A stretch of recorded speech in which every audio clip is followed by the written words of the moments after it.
Kung isa ka sa nakakaranas ng restricted katulad ng mga nagtatanong sa akin sa comment section at sa aking inbox, panoodin mo ang video ito hanggang dulo, idol.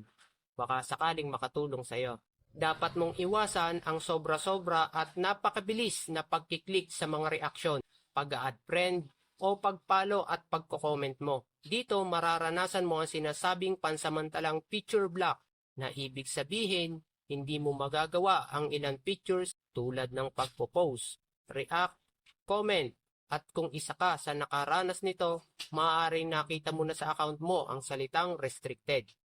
Wala naman nakalagay o sinabi si Meta para sa bilang ng limitasyon. Nakabase lang sa speed at quantity. Ibig sabihin, huwag mo masyadong bibilisan at huwag masyadong madami sa oras na ginagawa mo ito sa maikling oras. At para maiwasan mo ito, lagyan mo na lang ng time interval. Tapos balikan mo na lang ulit ang mga comment kung may makita ka na mga nagko-comment sa mga video mo. Mauunawaan naman ito ng mga viewers natin na kahit gusto natin agad sagutin o replyan ang kanilang comment, kailangan natin mag-ingat.